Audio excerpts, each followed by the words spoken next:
Quand nous nous rassemblons dans des moments comme celui-ci, que ce soit dans le calme profond de notre cœur ou à travers la distance d'un espace numérique, nous sommes unis par un désir universel, l'aspiration à la paix, à l'espoir à quelque chose de plus grand que nous-mêmes.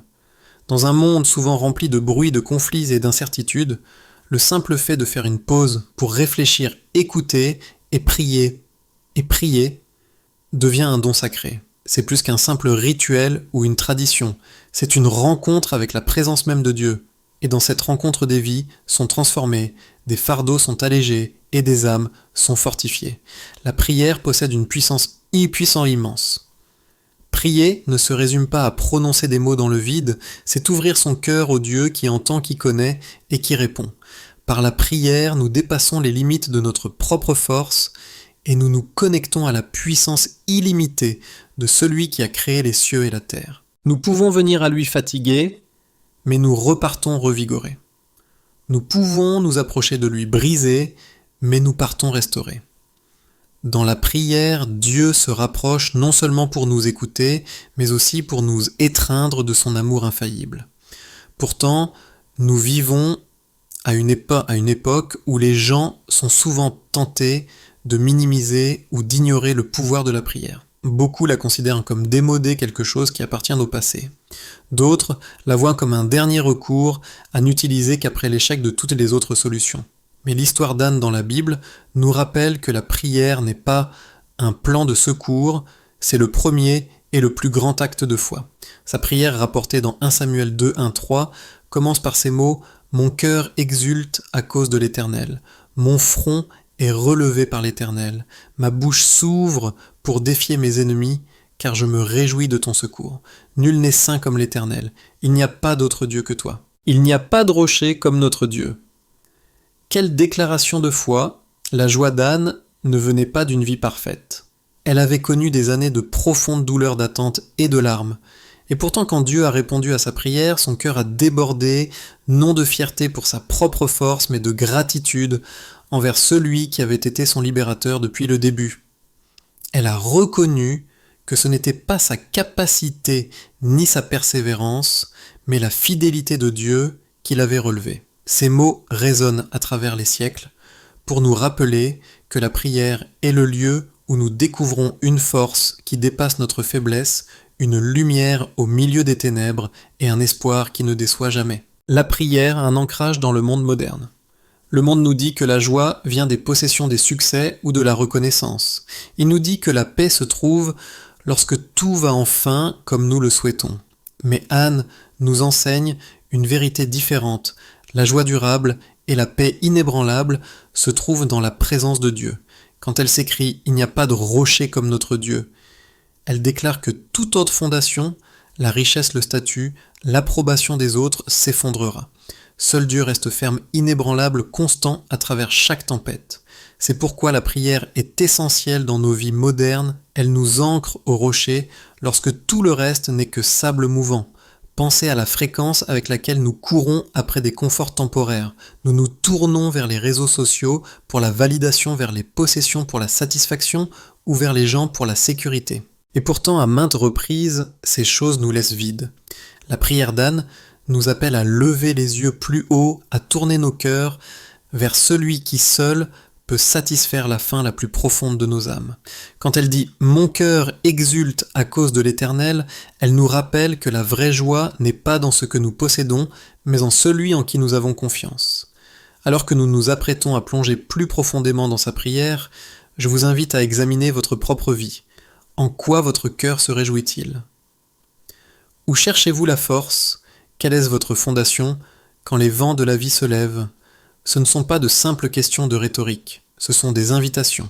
Des invitations à regarder honnêtement les endroits où nous avons cherché des réponses dans des choses éphémères et à redécouvrir le Dieu qui offre un espoir durable. L'un des aspects les plus beaux de l'histoire d'Anne est que sa prière n'était ni soignée ni répétée. C'était le débordement brut d'un cœur qui avait rencontré la délivrance de Dieu. Cela signifie que vos prières, elles aussi, n'ont pas besoin d'être éloquentes ou parfaites.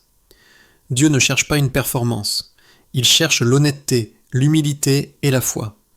Que vos mots soient peu nombreux ou nombreux, qu'ils soient prononcés à voix haute ou chuchotés en silence, Dieu écoute. Et plus encore, il répond avec compassion. C'est pourquoi la prière est si puissante dans nos vies modernes. Elle nous rappelle que nous ne sommes pas seuls, peu importe à quel point la vie peut sembler isolante. Elle nous rappelle que nous ne sommes pas impuissants, peu importe à quel point nos luttes peuvent paraître accablantes. Et elle nous rappelle que Dieu est le même hier, aujourd'hui et pour toujours. Le même Dieu qui a relevé Anne est le même Dieu qui nous relève aujourd'hui. L'essence de la prière d'Anne, un aperçu du royaume de Dieu. La prière ne consiste pas seulement à demander de l'aide, il s'agit aussi d'aligner nos cœurs sur la volonté de Dieu. Les mots d'Anne. d'Anne, ne continuez pas à tenir de si hautains discours que l'arrogance ne sorte plus de votre bouche, car l'Éternel est un Dieu qui sait tout et qui pèse la valeur des actions. 1 Samuel 2,3 nous pousse à vivre avec humilité. Dans une culture qui glorifie souvent l'orgueil et l'autonomie, sa prière nous ramène à la vérité que Dieu voit au-delà des apparences. Il pèse chaque acte, chaque motif, chaque mot. Et ainsi la prière est aussi un moment de reddition où nous déposons notre orgueil et reconnaissons notre dépendance envers lui. Avant d'aller plus loin, laissez-moi vous rappeler ceci, lorsque nous nous présentons devant Dieu, en prière, nous ne sommes jamais accueillis par le rejet. Même si nous nous sentons indignes, même si nos cœurs sont lourds de culpabilité ou de peur, il nous accueille. Sa grâce nous ouvre grand la porte, et dans ce lieu d'acceptation, nous pouvons tout déverser, nos joies, nos peines, nos espoirs et nos échecs, sachant qu'il écoute avec l'amour d'un père. Alors, en écoutant ce message aujourd'hui, je veux que vous imaginiez que vous êtes assis avec le Seigneur dans une pièce calme. Imaginez-le vous regardant, non avec jugement mais avec compassion. Imaginez-le vous disant « Je t'entends, je te vois, je suis avec toi ». C'est ce qu'est vraiment la prière, une conversation intime avec celui qui se soucie de vous plus profondément que quiconque ne le pourrait jamais. Dans quelques instants, nous réfléchirons ensemble à toute la profondeur de la prière d'Anne, puis nous élèverons nos propres voix en prière. Mais pour l'instant, laissez cette vérité s'installer dans votre cœur. La prière est puissante, non à cause des mots que nous prononçons, mais à cause du Dieu qui écoute.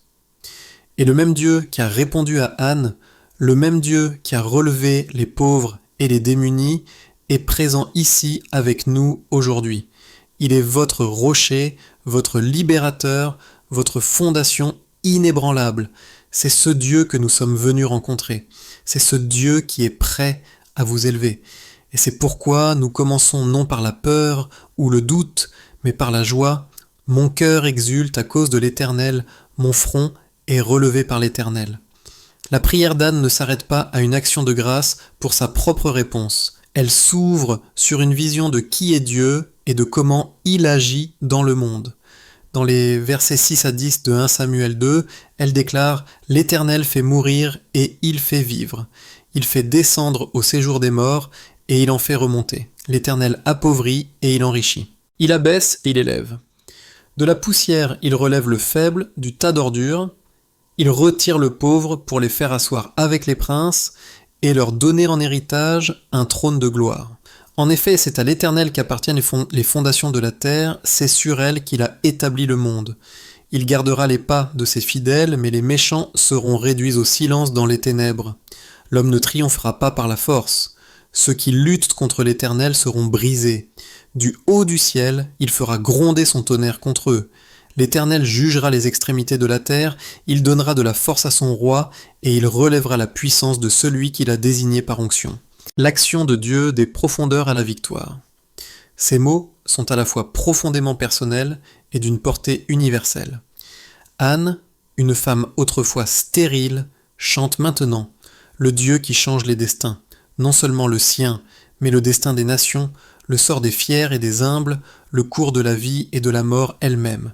Elle nous rappelle que la prière n'est jamais petite, jamais impuissante, car la prière nous connecte à celui qui tient la vie, la mort, la justice, la miséricorde et l'éternité entre ses mains. Lorsque Anne dit « L'Éternel fait mourir et il fait vivre, il fait descendre au séjour des morts et il en fait remonter », Elle témoigne de la souveraineté de Dieu. La vie n'est pas un accident aléatoire et la mort n'est pas le dernier mot en dehors de l'autorité de Dieu. Il tient les deux. Ce n'est pas une idée théologique abstraite. C'est une vérité qui touche les lieux les plus profonds de nos peurs.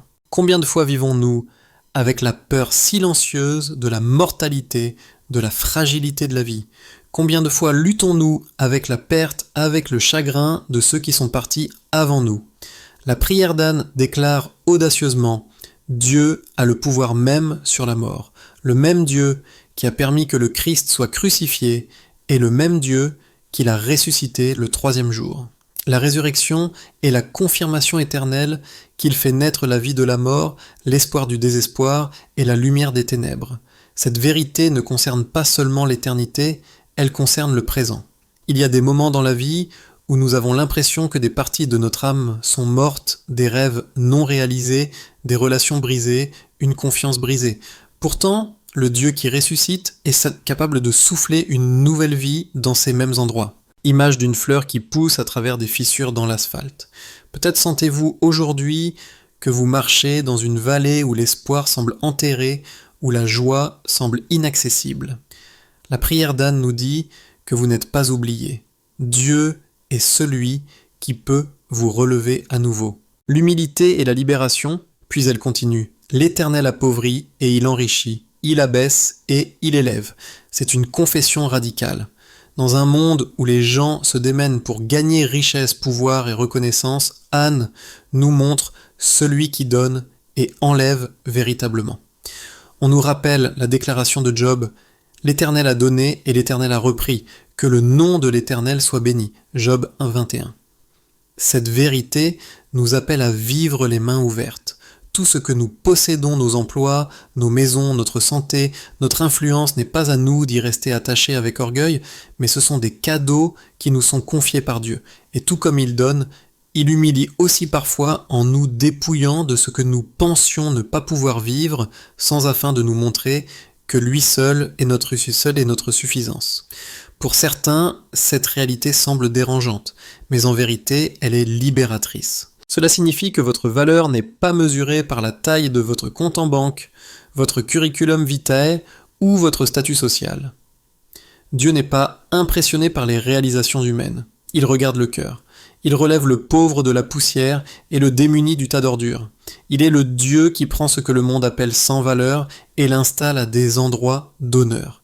Il est celui qui voit l'exclu, l'oublié, le brisé et dit « Tu as ta place à ma table ».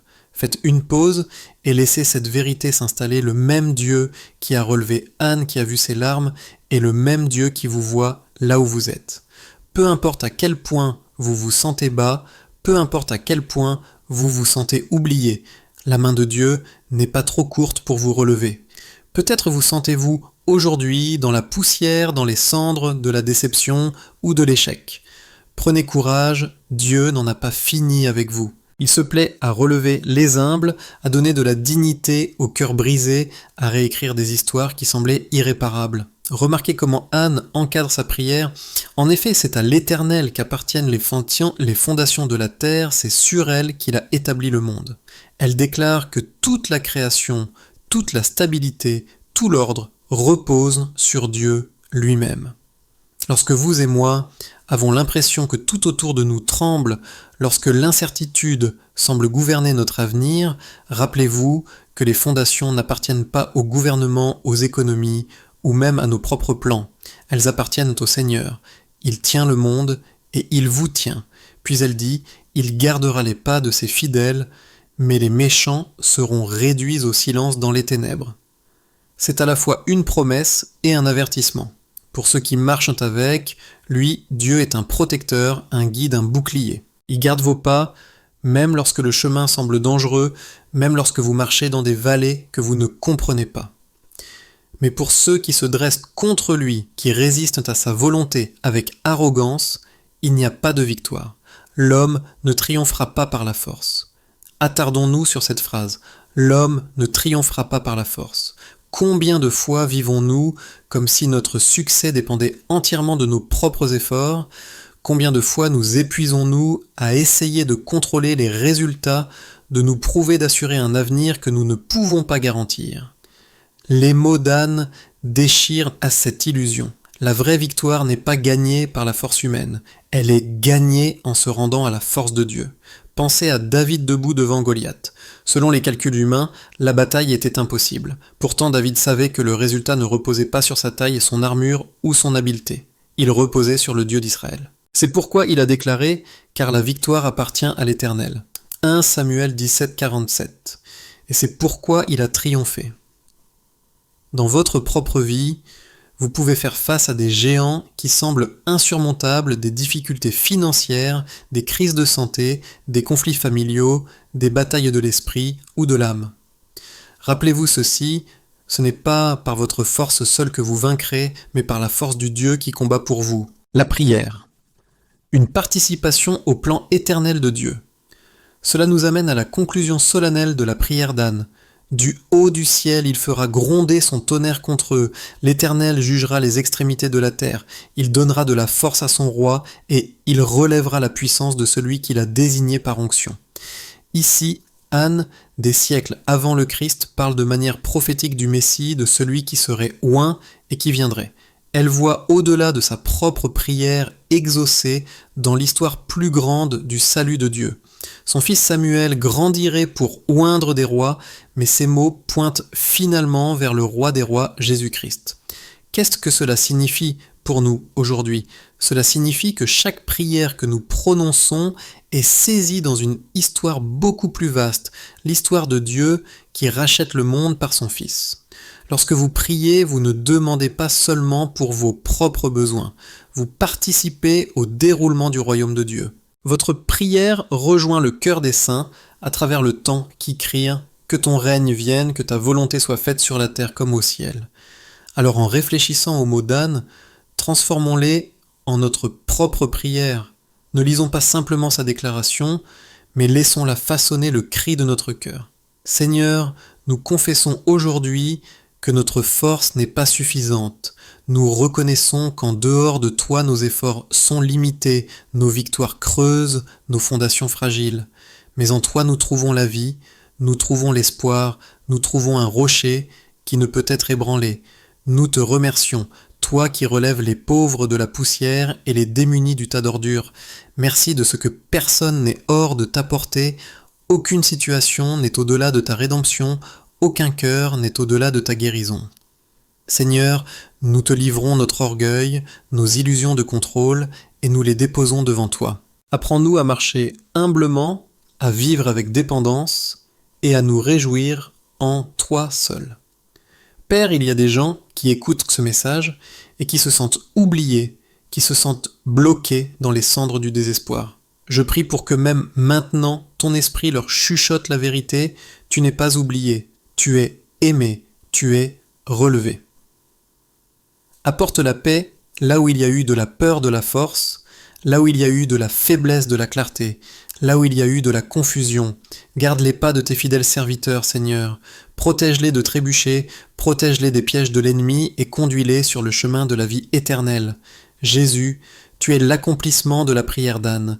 Tu es le Messie, le Roi, exalté par le Père. Et parce que tu vis, nous aussi nous vivrons. Parce que tu as été ressuscité, nous aussi nous sommes ressuscités à une vie nouvelle. Parce que tu règnes, nous avons un espoir que rien dans ce monde ne peut nous enlever. Que nos cœurs, comme celui d'Anne, se réjouissent en toi. Que nos bouches ne se vantent pas de nos propres réalisations, mais de ta délivrance. Que nous nous délections dans ton salut et déclarions avec confiance « Il n'y a pas de rocher comme notre Dieu ». Les leçons de la prière d'Anne mon ami, si vous portez un fardeau aujourd'hui qui semble trop lourd, que ce moment soit votre abandon. N'essayez pas de triompher par votre propre force. Déposez-le aux pieds du Seigneur qui fait gronder son tonnerre du ciel, qui garde les fidèles, qui exalte les humbles. Permettez à son esprit de vous relever des cendres, de vous donner une place d'honneur, de vous rappeler votre valeur en lui. Et en sortant de ce moment, souvenez-vous de la leçon d'Anne, la prière ne consiste pas seulement à recevoir une réponse, elle consiste à rencontrer le Dieu qui est fidèle, juste et miséricordieux. Il s'agit d'être transformé de l'intérieur. Sa prière a commencé dans son histoire personnelle, mais s'est terminée dans une vision du royaume éternel de Dieu. De même, vos prières peuvent commencer par vos besoins immédiats, mais elles vous mènent toujours vers quelque chose de plus grand, la réalité d'un Dieu qui règne pour toujours et à jamais. Alors prions encore une fois. Seigneur, nous nous présentons devant toi avec des cœurs ouverts, nous te remercions pour le témoignage d'Anne, pour le rappel que tu relèves les humbles, que tu vois les oubliés, que tu ressuscites les morts. Merci de ce que tu n'es pas limité par ce que nous voyons, par ce que nous craignons, par ce que nous ne pouvons pas faire. Tu es le Dieu de l'impossible. Aujourd'hui, nous choisissons de te faire confiance à nouveau. Lève nos yeux au-dessus de nos circonstances. Ancre nos âmes dans ton amour inébranlable, et que nos cœurs se réjouissent en tant toi seul. Au nom de Jésus, Amen.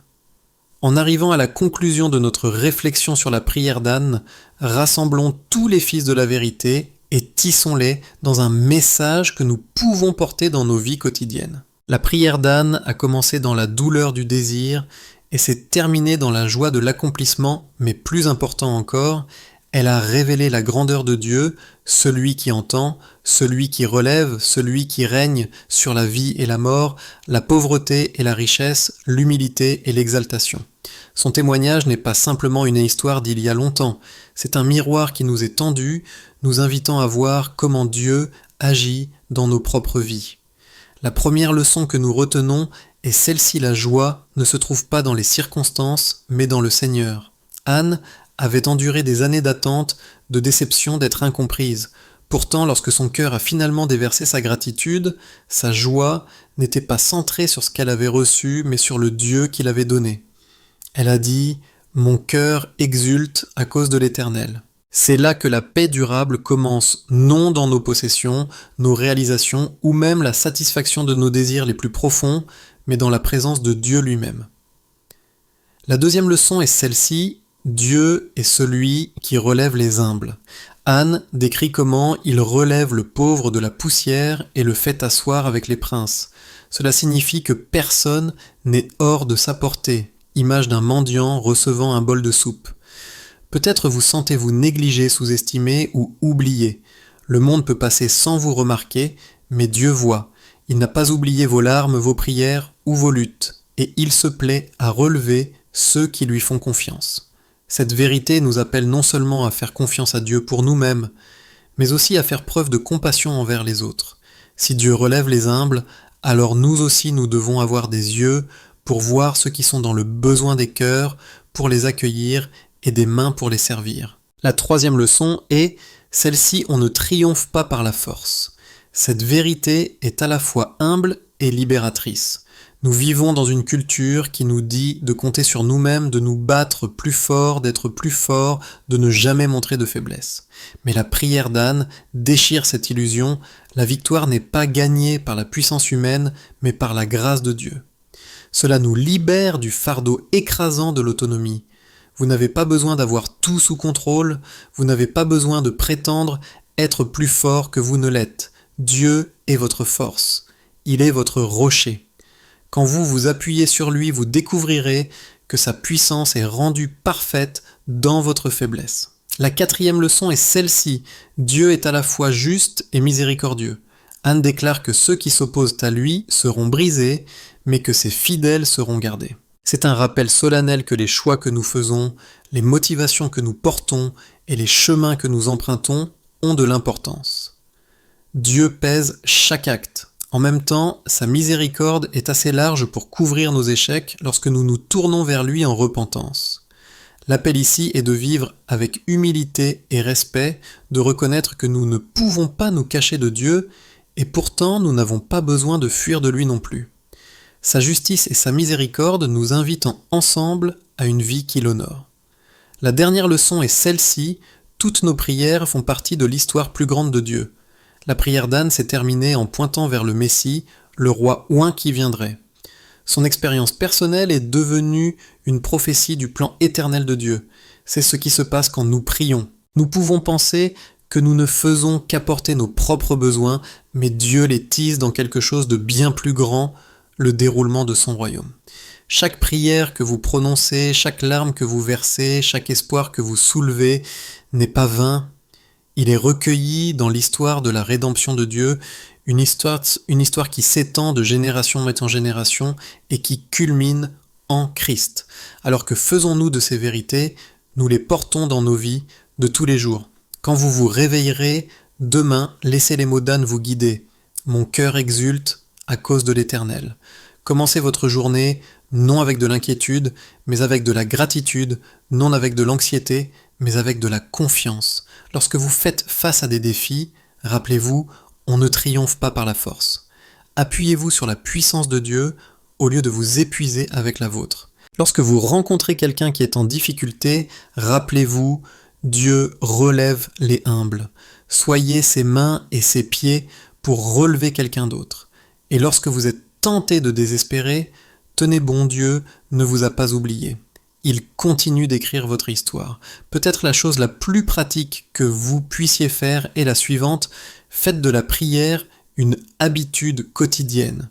Pas une obligation précipitée ou un dernier recours, mais une conversation constante avec Dieu. Tout comme Anne a déversé son cœur, vous aussi vous pouvez tout.